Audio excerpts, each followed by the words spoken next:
అమ్మవారి కృపతో తెలంగాణ రాష్ట్రం దినదిన అభివృద్ధి చెందుతుందని ఉమ్మడి మెదక్ జిల్లా ఇన్ఛార్జి మంత్రి గడ్డం వివేక్ వెంకటస్వామి అన్నారు. మెదక్ జిల్లా చేగుంట మండల కేంద్రంలోని మహంకాళి బోనాల సందర్భంగా సన్రూపు బ్రదర్స్ ఆధ్వర్యంలో నిర్వహించిన ఫలహారం బండి ఊరేగింపు కార్యక్రమంలో వివేక్ వెంకటస్వామి ముఖ్య అతిథిగా పాల్గొని మహంకాళి అమ్మవారికి ప్రత్యేక పూజలు నిర్వహించి మొక్కులు తీర్చుకున్నారు. ఆలయ కమిటీ ఆధ్వర్యంలో అర్చకులు పూర్ణ కుంభంతో మంత్రిని ఘన స్వాగతం పలికారు. ఆలయ కమిటీ ఆధ్వర్యంలో అర్చకులు పూర్ణకుంభంతో మంత్రికి ఘన స్వాగతం పలికారు. అనంతరం ఆయన మాట్లాడుతూ తెలంగాణ ముఖ్యమంత్రి రేవంత్ రెడ్డి పాలనలో తెలంగాణ రాష్ట్రాన్ని అన్ని రంగాల్లో ముందుకు దూసుకుపోతుందన్నారు. కాంగ్రెస్ ప్రభుత్వం ప్రజలకు ఇచ్చిన హామీలను ఒక్కొక్కటిగా నెరవేరుస్తుందన్నారు. కాంగ్రెస్ ప్రభుత్వం అమలు చేస్తున్న పథకాలను చూసి ఓర్వలేక బీఆర్ఎస్ ఎమ్మెల్యేలు ప్రభుత్వంపై అబండాలను సృష్టిస్తున్నారని మండిపడ్డారు. బీఆర్ఎస్ నాయకులు పనిగట్టుకుని ప్రజలకు తప్పుడు ప్రచారాలు మానుకోవాలని హెచ్చరించారు. ఇది ఇందిరమ్మ రాజ్యమని ప్రజల పాలనలో ప్రజలకు మేలే అయ్యే సంక్షేమాలు చేరవుతున్నాయన్నారు.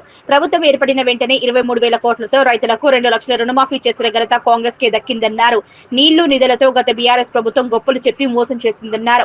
గత కాంగ్రెస్ ప్రభుత్వంలోనే ఎల్లంపల్లి ప్రాజెక్టు నిర్మించారని, గత బీఆర్ఎస్ ప్రభుత్వంలో కాళేశ్వరం పేరు మార్చారన్నారు. ఎల్లంపల్లి ప్రాజెక్టుతోనే సాగునీరు తాగునీరు అందించాలన్నారు. పేదల కడుపు నింపేందుకు సన్నబియ్యం పంపిణీ చేసి కొత్త వ్యక్తులకు రేషన్ కార్డులను మంజూరు చేసిన ఘనత ప్రభుత్వానిదేనన్నారు.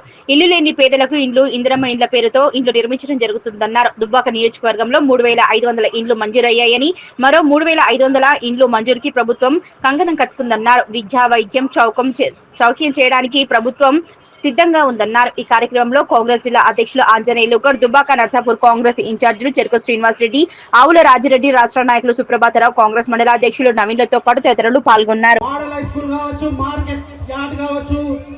రాష్ట్రంలోనే ఉమ్మడి ఆంధ్రప్రదేశ్ లో ఏకైక ఎస్టీ రెసిడెన్షియల్ 12 కోట్లతోటి నిర్మాణమైంది. ఇక్కడనే ఎన్నో సంక్షేమ కార్యక్రమాలు అయినాయి. కానీ 10 సంవత్సరాలు టిఆర్ఎస్ పాలనలో అభివృద్ధి శూన్యం, సున్నా ఇక్కడ అభివృద్ధి. కాబట్టి ఈ ప్రాంత ప్రజల యొక్క ఆకాంక్ష, ఆ మాంకాలమ్మ దీవెనలు ఈ రోజు నుంచి ప్రాంతం మన గడ్డం వివేకన్న గారు దయ చూపుతారు. ఇక్కడ ప్రాంతానికి డిగ్రీ కాలేజ్ కావాలి. లేదు జై మంగళమ్మ,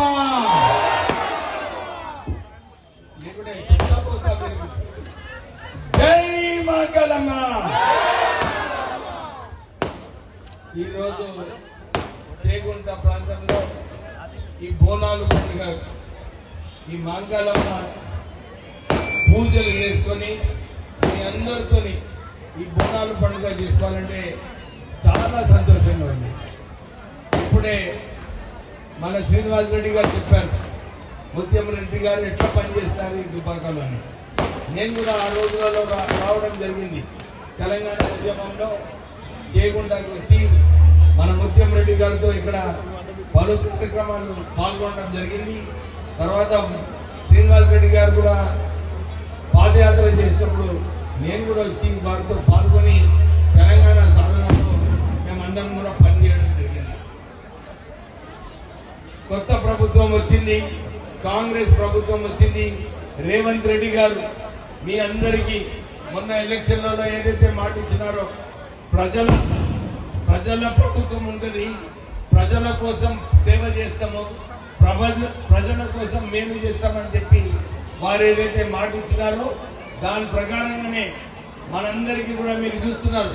మన ఇందిరమ్మ ఇల్లులు పేద ప్రజలకు 12 సంవత్సరాల క్రితం ఏదైతే కాంగ్రెస్ ప్రభుత్వం ఇందిరమ్మ ఇల్లులు ఇచ్చిందో, మళ్ళొకసారి ఇందిరమ్మ ఇల్లులు ఈ రాష్ట్ర ప్రభుత్వం ప్రారంభం చేయడం జరిగింది. మన ఈ దుబ్బాక నియోజకవర్గంలో 3,500 ఇల్లులు శాంక్షన్ అయినాయి. అందరూ కూడా తొందరగా ప్రారంభం చేసుకోవాలి.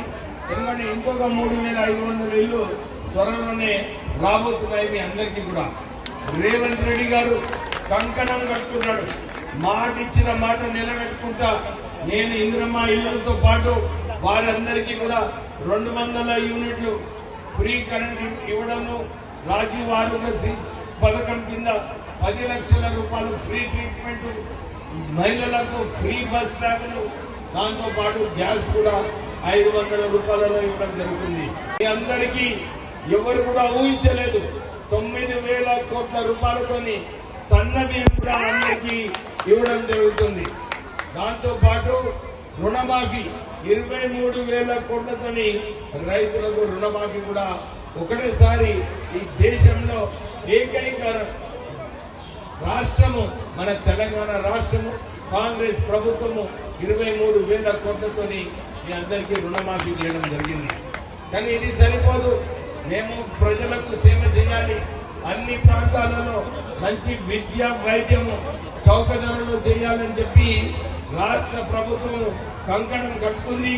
మన ఈ ప్రాంతంలో కూడా నేను మొన్న డిస్ట్రిక్ట్ రివ్యూ మీటింగ్ అయినప్పుడు మీకు కూడా ఒక ఇంటిగ్రేటెడ్ స్కూల్ తీసుకొస్తానని చెప్పి నేను మాట ఇవ్వడం జరిగింది. మీ అందరికీ కూడా ఒక్క విషయం చెప్పాలి. మీరు అందరూ చూస్తున్నారు, ఇంతకుముందు ప్రాణహిత చేవల్ల నీళ్లు ఇక్కడ ఈ ప్రాంత ప్రజలకు రావాలని చెప్పి ఆ రోజులలో 36,000 కోట్లతోని ప్రాణహిత చేవల్ల స్థాపించడం జరిగింది.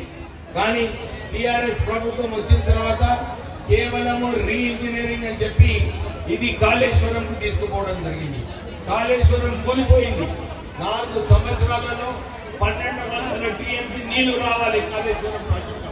కానీ కేవలం 60 టీఎంసీ నీళ్లు వచ్చినాయి. ఎవరైతే చెప్తున్నారో ఇక్కడ ఈ ప్రాంత ప్రజలకు కాళేశ్వరం నీళ్లు వచ్చినాయని అదంతా తప్పు. ఎందుకంటే ఇంతకుముందు కాంగ్రెస్ హయాంలో ఎల్లంపల్లి ప్రాజెక్ట్ ఏదైతే కట్టినారో దాని ద్వారానే మనందరికీ నీళ్లు లభిస్తుంది. మీరందరూ కూడా గమనించాలి, 2 సంవత్సరాల నుంచి కాళేశ్వరం నీళ్లు లేనప్పటికీ కూడా రాష్ట్ర ప్రభుత్వము ఎల్లంపల్లి నుంచి మీ అందరికీ నీళ్లు ఇవ్వడం జరుగుతుంది. మీరందరూ కూడా ఇది దృష్టిలో పెట్టుకోవాలి. మొన్న రైతు భరోసా దాని ద్వారా కూడా 9,000 కోట్లతోని అందరికీ ఒక్క వారం రోజుల్లోనే అందరికీ టింగ్ టింగ్ టింగ్ అని చెప్పి మీ అందరికీ రైతు భరోసా ఇవ్వడం జరిగింది.